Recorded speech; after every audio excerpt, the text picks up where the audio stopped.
오늘의 주요 뉴스입니다. 때이른 무더위 습격으로 벌써부터 온열 질환자가 속출하고 있습니다. 작년 이맘때에는 없었던 온열 질환자가 지난달부터 지금까지 군산 3명, 익산 4명 등 모두 7명이나 발생하고 있습니다. 충분한 수분 섭취와 한낮 노동 금지 등 각별한 주의가 요구됩니다.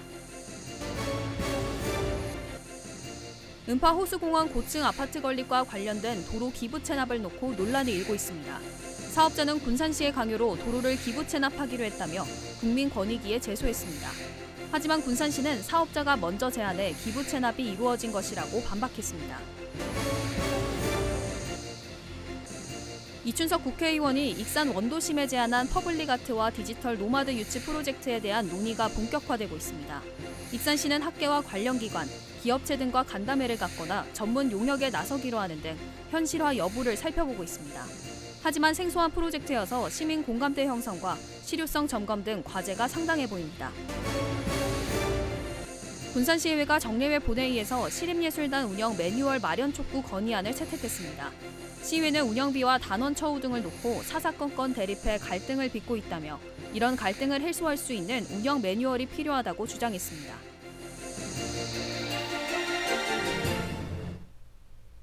여러분 안녕하십니까? 6월 20일 목요일 종합뉴스입니다.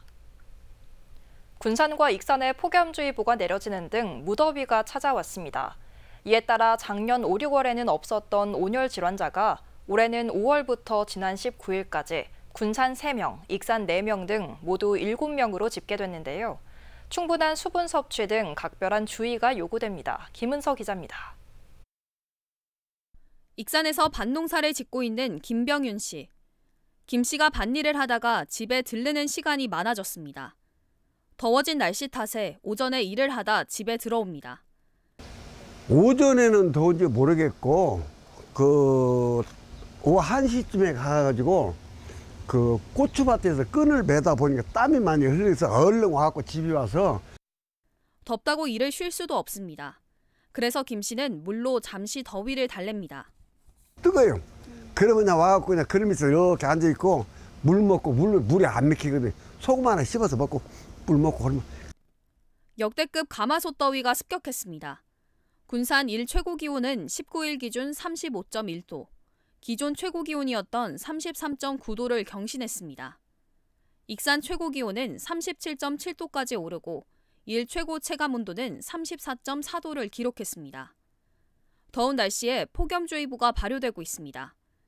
익산은 18일 오전 11시와 19일 오전 10시에, 군산은 20일 오전 10시에 폭염주의보가 발효됐습니다. 이상 고온 현상으로 온열 질환자도 속출하고 있습니다. 작년 5월과 6월, 익산과 군산 온열 질환자는 모두 0명.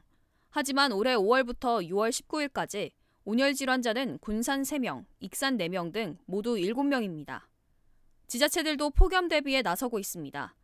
익산시는 무더위 쉼터 403곳을 운영하고 노인 일자리 야외 근무자들에게 모자, 냉감 티셔츠 등을 배부합니다.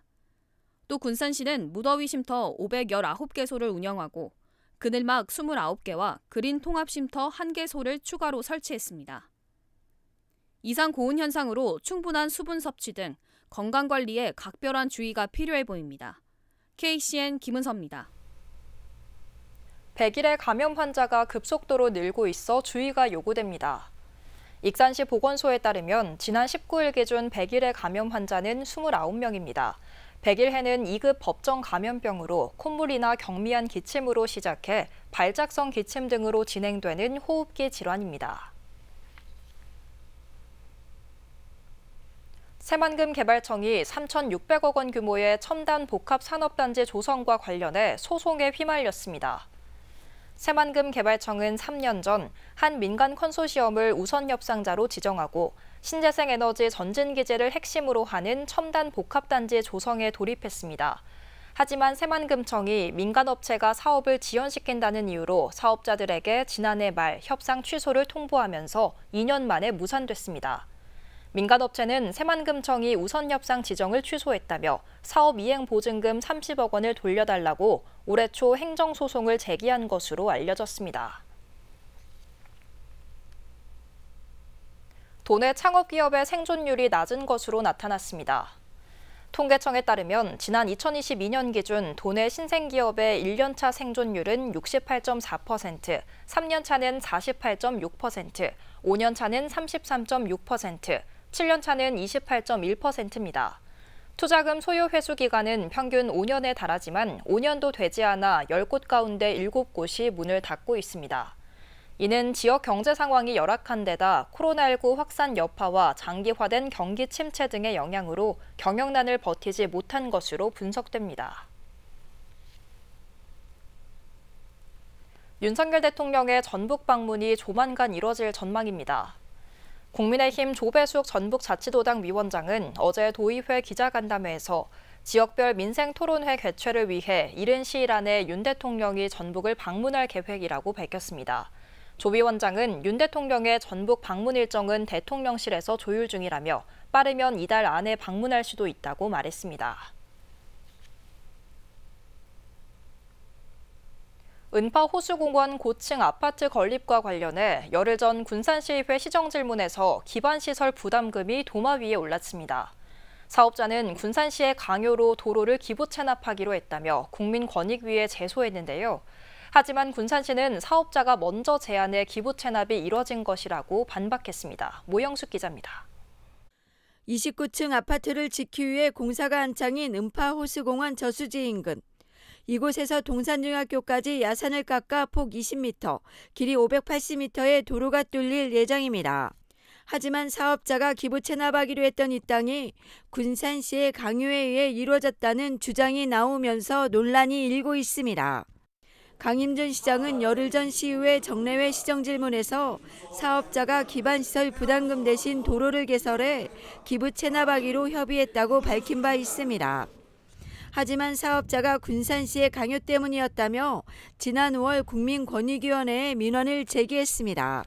사업자는 2년 전 진출입 연결 구간의 새백도로에 대해서만 기부 체납하기로 하고 조건부 승인을 받았는데 착공 준비 과정에서 군산시의 부당한 요구가 있었다는 겁니다. 이런 사실이 알려지면서 서동환 의원은 정례회 시정질문에서 군산시가 착공을 빌미로 사업자에게 강압을 행사한 게 아니었냐고 지적했습니다. 또 도로 확보가 안 된 상황에서 29층 아파트를 승인해준 이유에 대해서도 따져 물었습니다.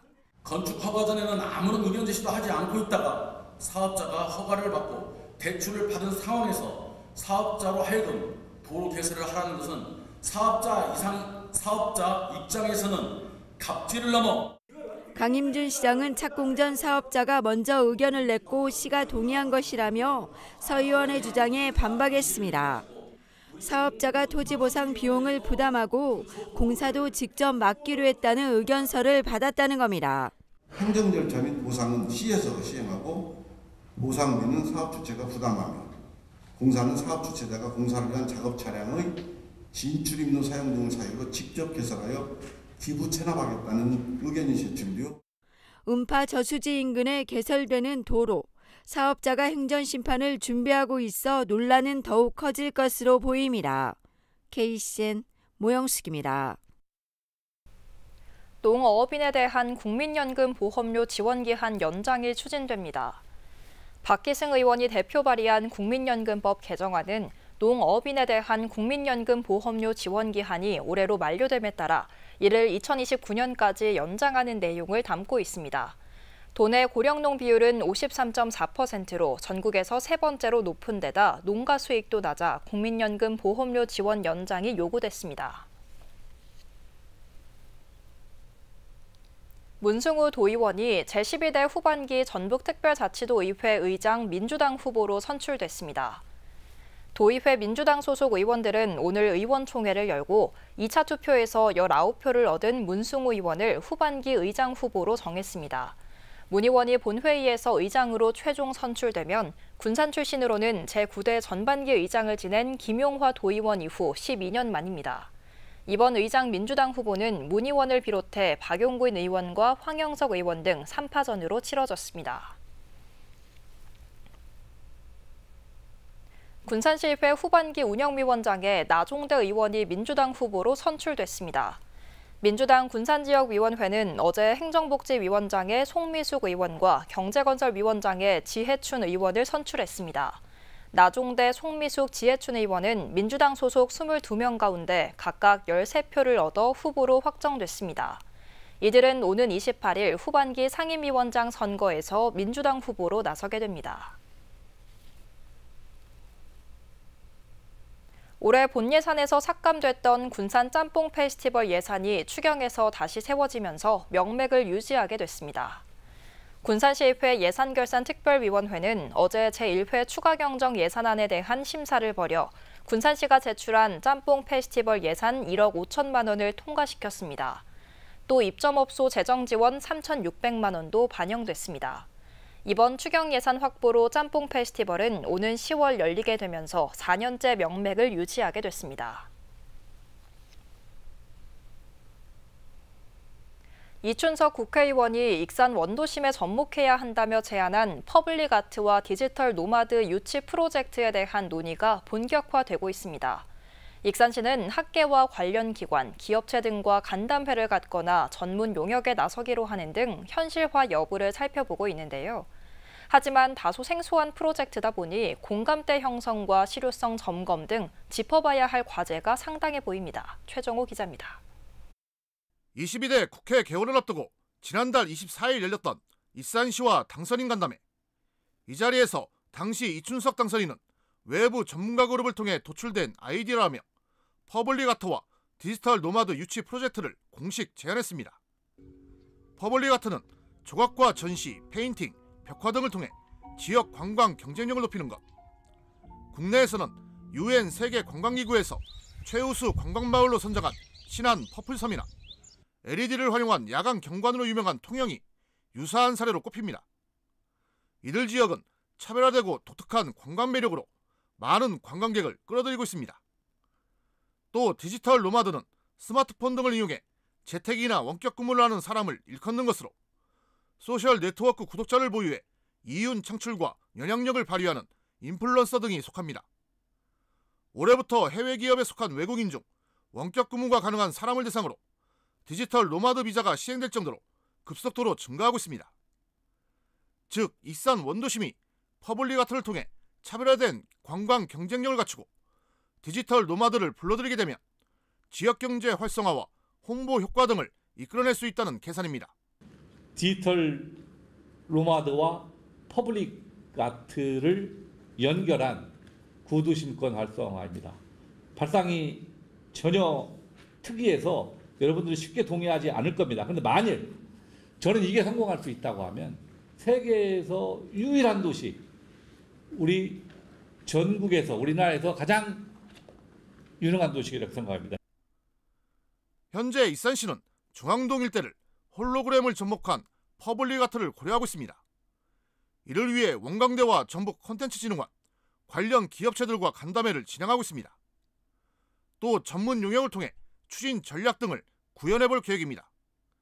하지만 짚어봐야 할 과제가 상당해 보입니다. 우선 생소한 프로젝트다 보니 지역 주민 등 각계의 공감대 형성이 필요해지고 있습니다. 또 홀로그램은 빛을 활용한 것이어서 야간에는 강점을 발휘하지만 낮에는 효과를 내기 어렵습니다. 디지털 노마드 유치도 체류가 가능한 효과적인 유인책 마련이 중요해지고 있습니다. 프로젝트 효과가 지역에서 실효를 거둘지 여부는 정밀한 분석이 요구됩니다. 전문가 모아서 계속 논의 중에 있어요. 기술적으로 가능한지, 효과적일 수 있는 방안이 뭔지. 인구 소멸 위기에 새로운 돌파구로 제안된 퍼블릭 아트와 디지털 노마드 유치 프로젝트. 지역의 접목 가능성을 놓고 다양한 접근이 이뤄지는 가운데 실현 가능한 구체적인 전략이 나올지 여부는 지켜봐야 할 것 같습니다. KCN 최정호입니다. 지난 15일 저녁 횡단보도를 건너던 50대 남매를 오토바이로 치어 숨지게 한 20대 운전자가 구속됐습니다. 군산경찰서는 교통사고 처리 특례법상 치사 혐의로 운전자 A씨를 구속했다고 밝혔습니다. 경찰은 A씨가 신호를 위반한 것으로 보고 사건을 검찰에 넘길 예정입니다. 익산 여산면의 우두칩 생산 공장에서 발생한 불이 나흘 만에 진화됐습니다. 전북자치도 소방본부는 지난 17일 밤 11시쯤 불이 난 이후 오늘 오후 3시쯤 완전 진화됐다고 밝혔습니다. 이 불로 소방인력 144명과 펌프차 등 진화장비 53대가 동원됐고 앞서 추산된 8,900만 원의 재산 피해액은 화재 원인 조사 과정에서 더 늘어날 것으로 보입니다. 최근 3년 여름철에 발생한 도내 물놀이 사고가 하루 평균 2.05건인 것으로 나타났습니다. 전북자치도 소방본부에 따르면 지난 2021년부터 2023년 여름철인 6월에서 8월에 발생한 물놀이 사고는 모두 568건입니다. 이는 3년 동안 발생한 순환사고의 51.1%를 차지합니다. 월별로는 7월 256건, 8월 190건, 6월 122건 순입니다. 소방당국은 올해 강수량이 많을 것으로 예상돼 여름철 안전주의보를 발령하고 안전수칙 홍보에 힘쓰고 있습니다. 군산시의회가 정례회 본회의에서 정부의 시립예술단 운영 표준 매뉴얼 마련을 건의했습니다. 시의회는 시립예술단과 운영비와 예술단원 처우 등을 놓고 갈등을 겪고 있는데요. 갈등을 해소할 수 있는 표준 매뉴얼 등 제도 마련이 절실하다는 지적입니다. 오영묵 기자입니다. 지난 1983년 창단 이후 현재까지 활동을 이어오고 있는 군산시립예술단. 군산시립예술단은 105명의 예술단원이 연평균 50회의 공연을 진행하고 있습니다. 하지만 최근 급여와 복리후생 등 운영 방안 문제를 지적받으면서 예산이 삭감되는 등 시의회와 갈등을 빚고 있습니다. 지난달 진행된 시민공청회에서는 이 같은 문제가 불거지며 고성이 오가는 등 파행을 겪기도 했습니다. 군산시의회는 이 같은 문제를 해결하기 위해 20일 정례회 본회의에서 정부가 지자체 예술단의 운영 표준 매뉴얼을 마련할 곳을 촉구하는 건의안을 냈습니다. 대표 발의한 김우민 의원은 예술단원이 공무원이 아님에도 불구하고 공무원 연금을 적용받고 노동단체에 가입해 운영조례에 반하는 단체협약을 체결하는 등 현행 법령의 한계를 악용하고 있다고 말했습니다. 김 의원은 각 지자체마다 운영 방안이 달라 갈등과 이해 충돌이 일어나는 것이라며 지자체 예술단 운영의 한계를 지적했습니다. 예술단에 대한 기본적인 표준 매뉴얼 없이 천차만별로 운영되다가 지방자치단체의 재정 부담 가중, 조직 내 갈등과 이해 충돌 발생, 방만한 운영으로 인한 예술단 폐지 등의 사례가 순차적으로 발생하고 있다. 또 정부의 지역문화예술 지원이 문화예술 교육 부분에 그치고 지자체 예술단의 실태조사조차 이루어지지 않고 있다고 말했습니다. 김 의원은 이 같은 문제를 해결하기 위해 정부가 실태조사와 지원대책 마련, 운영 표준 매뉴얼 구축에 나설 것을 촉구했습니다. 지역 문화예술이 발전해 나갈 수 있도록 정부의 지방자치단체 예술단에 대한 실태조사와 지원대책 마련을 촉구하며 전국 예술단 운영에 필요한 표준 매뉴얼 구축을 자치단체 예술단 운영을 놓고 일어나고 있는 갈등을 해소할 수 있는 표준 매뉴얼 마련이 요구되고 있습니다. KCN 오형목입니다. 군산문화재단이 한국문화예술교육진흥원의 2024 예술로 어울림 공모에 선정됐습니다. 문화재단은 공모 선정으로 국비 1억 원을 지원받아 군산 국가산단 근로자와 시민들에게 문화예술 교육을 제공하는 문화가 있는 산업단지 조성을 추진합니다. 문화예술 교육은 오식도동 복합문화센터와 군산문화재단, 제2비문화공간 등에서 국악과 공예, 무용, 연극 등을 진행할 예정입니다. 군산시의 평생교육 프로그램 찾아가는 행복학습센터가 진행됩니다. 찾아가는 행복학습센터는 마을 또는 공동주택 단지 주민 10명 이상이 학습 공동체를 구성해 지역 연계 학습을 진행하는 프로그램입니다. 시는 오는 27일부터 4개월 동안 오식도동과 월명동, 신영동, 개정면 등의 산림 전문가와 가죽공예 배우기, 업사이클링 가치 창출 교육 등을 진행합니다. 한편 찾아가는 행복학습센터는 지난해 참가자를 대상으로 실시한 설문조사에서 89%가 긍정적인 답변을 보였습니다. 익산시가 방치된 불용농약을 처리합니다. 시는 불용농약이 환경오염과 농약 중독 등 여러 피해를 발생시키는 것을 막기 위해 불용농약을 처리한다고 밝혔습니다. 농가에서는 오는 25일부터 27일까지 농약 내용물이 새어나오지 않게 밀봉해 지정된 장소에 불용농약을 배출하면 됩니다. 한편 시는 지난 2022년 약 2톤, 2023년 약 4톤의 불용 농약을 처리했습니다. 계속해서 전북권 뉴스입니다. 서거석 교육감의 허위사실 공표 사건 1심 재판의 핵심 증인인 이귀재 전북대 교수에게 위증을 교사한 3명이 재판에 넘겨졌습니다. 전주지검 형사 3부는 위증교사 혐의로 서 교육감의 처남인 A씨와 이 교수의 총장 선거를 도왔던 B씨를 기소하고 구체적 위증 방법을 일러준 이 교수의 변호사 C씨도 위증 방조 혐의로 기소했다고 밝혔습니다. 이들은 서 교육감 1심 공판에서 서 교육감으로부터 폭행당한 사실이 없다고 위증하도록 이 교수를 부추긴 혐의를 받습니다. 전주 완산경찰서는 술을 마시고 운전을 한 혐의로 30대 운전자를 조사 중이라고 밝혔습니다. 이 남성은 19일 오후 11시 30분쯤 전주시 완산구 중화산동의 한 도로에서 갓길을 걷던 40대 보행자를 치어 숨지게 한 혐의를 받고 있습니다. 경찰은 사고를 목격한 시민의 신고를 받고 출동해 운전자를 붙잡았습니다. 경찰 관계자는 운전자가 음주 상태로 운전하다가 앞을 제대로 보지 못하고 사고를 낸 것으로 보인다며 마신 술의 양과 주행거리 등을 조사하고 있다고 말했습니다. 전국교육공무직본부 전북지부는 도교육청에서 기자회견을 열고 학교 조리실과 5개 시설 노동자에 대한 여름철 폭염 대책 마련을 촉구했습니다. 단체는 한여름 급식실은 불구덩이나 다름이 없다며 조리실 냉방시설을 점검해 교체하고 휴게실에는 샤워실 설치를 요구했습니다. 또 여름철에는 튀김이나 부침 요리를 줄이는 등 급식 메뉴를 조정하고 조리 종사자에게는 매시간 10분에서 15분 이상 휴식을 보장할 것을 촉구했습니다. 지금까지 전북권 뉴스 김은서입니다. 익산 보석배 전국 배구 대회에서 남성고는 우승을, 남성중은 준우승을 차지했습니다. 특히 남성고 배구부는 지난 5월 충북 제천에서 열린 전국 종별 배구 선수권 대회에 이어 2관왕을 차지했습니다. 익산 보석배 전국 중고 배구 대회는 지난 13일부터 일주일간 열렸으며 전국 50여 개 팀이 참가해 경쟁을 펼쳤습니다. 한국식품산업클러스터진흥원이 공공기관 경영실적평가에서 3년 연속 A등급을 받았습니다.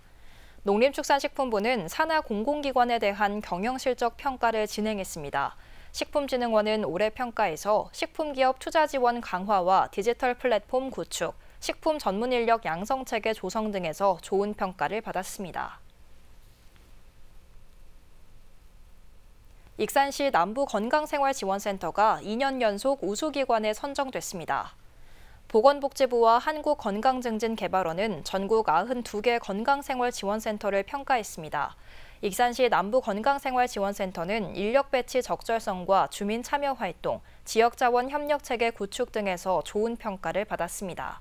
한편 이곳은 연간 3만 명이 이용하고 있습니다. 다음은 우리 동네 소식입니다.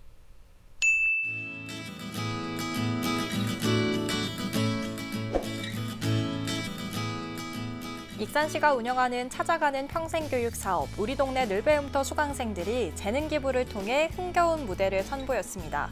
용동면에서 진행된 다이로운 밥차 행사에서 하멸읍 부촌마을 노래교실팀 14명의 학습자들은 식전 공연을 펼치며 행사에 참여한 주민들과 흥겨운 시간을 가졌습니다. 군산시 흥남동 지역사회보장협의체가 서흥중 따숩봉사단과 함께 관내 역전 종합시장 일대에서 군산 시민들을 대상으로 복지 사각지대 발굴 캠페인을 펼쳤습니다. 이번 캠페인을 통해 위기가구 발굴 안내문과 각종 복지 관련 안내 자료를 배포하고 홍보 물품을 전달하며 사각지대 발굴의 중요성을 알리고 또 지역 주민의 관심과 참여를 독려했습니다.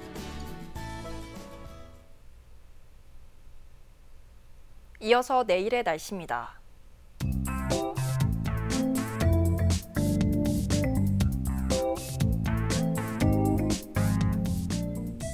내일 전북은 흐린 가운데 오후에 동부를 중심으로 소나기가 내리는 곳이 있겠습니다.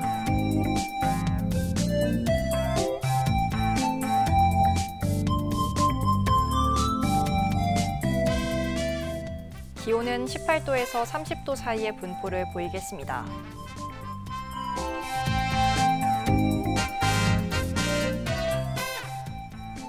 군산은 흐린 가운데 27도까지 오르겠습니다.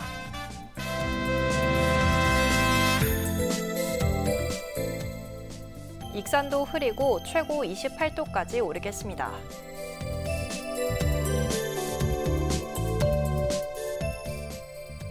바다의 물결은 0.5에서 1.5m 사이로 일며 매우 잔잔하겠습니다. 날씨였습니다.